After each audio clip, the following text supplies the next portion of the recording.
Sumit Priyani. I'm working with EXL as Vice President Technology, and I'm responsible for managing the IT operations for EXL services. This pressure on technology leader has been on us since then probably the company gets started and the business starts rolling in. So we would have initially the pressures would be more around setting up the greenfield project and ensuring that the setup is ready to be productive as early as possible.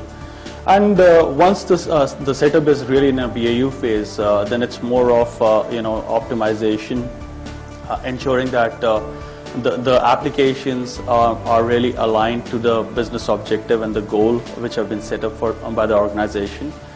There are two elements within the technology function. One is more on the infrastructure side, where you have to ensure that the infrastructure is highly reliable, scalable, secure, and at the same time you have to be innovative in the infrastructure space.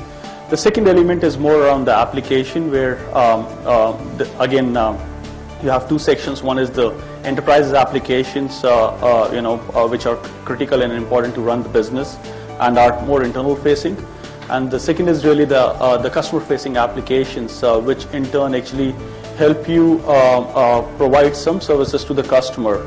Coming from a BPO industry, for example, you would really need platform to do some insurance processing, doing some F&A, etc. So you have to ensure that the applications and the entire design is really aligned with the business objectives which have been set up by them. Absolutely, I think you have to really first look at the business. So IT is something which is really taken for granted these days. If you are getting a call on the cell phone, the call would go live. So that is the basic expectation. So I think from the overall IT standpoint, there are some basic expectations which are taken for granted. But yes, you have to really give. We have to ensure that the IT is really aligned to the business. So the business really comes first. It is a customer-driven or business-driven requirements nowadays, not really a technology-driven requirements. It is what is the need of the business or the customer is what you will look at, not really what is that something I like and I want to implement in the organization.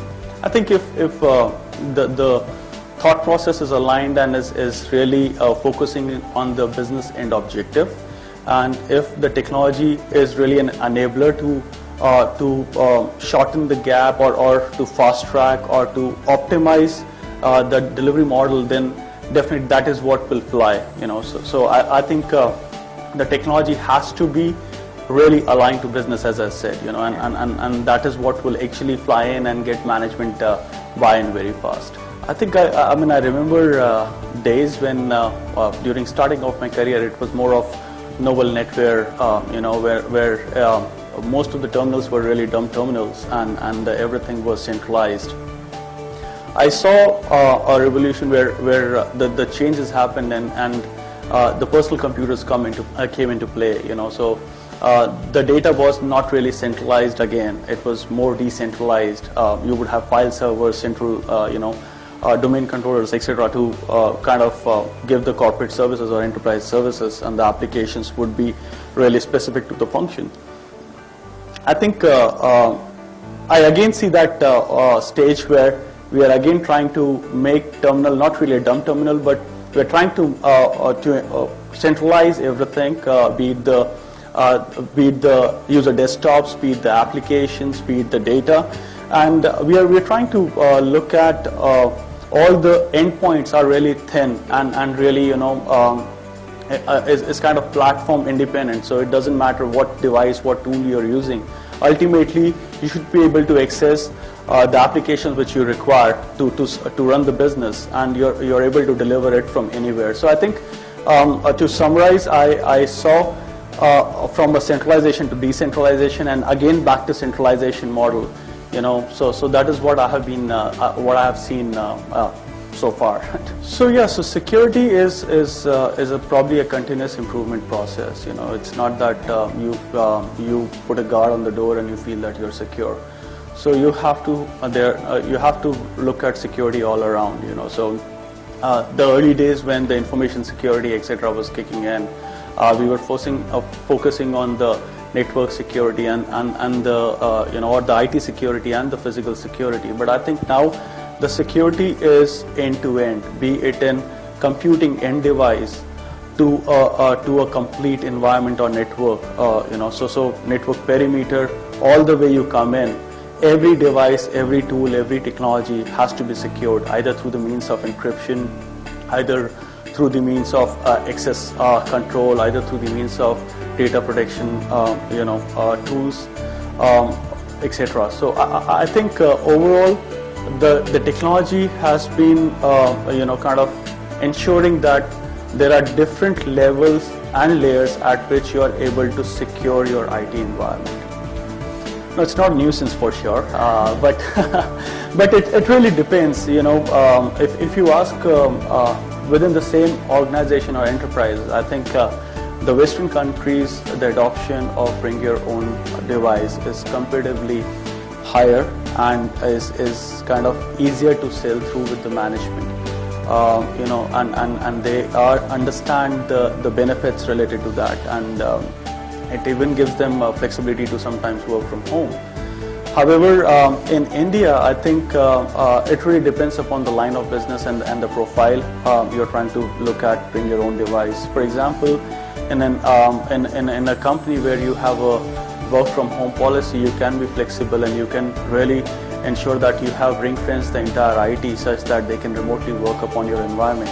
And sometimes while they are visiting office, they can bring their own device and work from within the organization.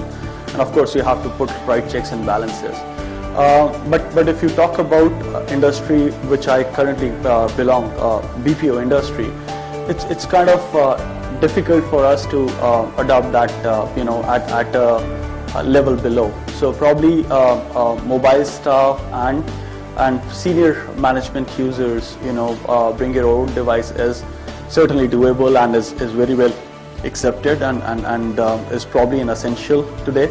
However, at the user, workforce or agent level, I think because of the security and the other customer you know, sensitive concerns, we cannot really look at bring your own device. Sure. So I think before we get exposed to a vendor and we do a drill down on our requirement, we definitely look at what that vendor can do and has potential to do for us. So it's really a kind of a thorough evaluation process where we look at which are the vendors which have to be looked at for some kind of services. And if it is really something which fits their domain or their you know, key capability areas, that is the only criteria we will have one of the vendor come in and probably, you know, evaluate the opportunity with us. Once they are on board, we really make sure that they are aware about our requirement. It is not that I would share just a small portion of my overall requirement with them and tell them that you do this piecemeal and leave rest of it to me. We try to engage and kind of you know, ensure that vendor understands what is our end objective, because that has to be aligned with our business objective, and then they start building a solution, you know, which is really customized or really fits the need of our business requirement, you know. So definitely we would look at once we have kind of shortlisted a vendor, we will ensure that he understands end to end, you know, what is the business objective, and then they are able to propose a solution which is really optimized and kind of fits our business needs. I think mobile is the current and the future, you know, for workforce. So there were days when a salesman or a salesperson was in the field, and the only way to update the company or the manager, you know, was really end of the day sales report or survey report. Now everything is really online, you know. So think of a salesperson traveling to a customer location, and while reaching, they are mobile, they can, kind of update and download information what they need specific to that customer. While they're waiting to meet customer, they can do their work through the means of Blackberries or iPads of this world, where they are really connected to the organization through emails, through applications, etc., and really download the information again they need. So I think mobility is really the future, and probably the presence as well. It's not that the mobile devices will replace 100% of the the fixed devices, but yes, while you are traveling or while you're moving, while you're away, you're still connected with your organization, and in turn your productivity, your reachability, etc. increases. So I think that is definitely going to stay and be the future.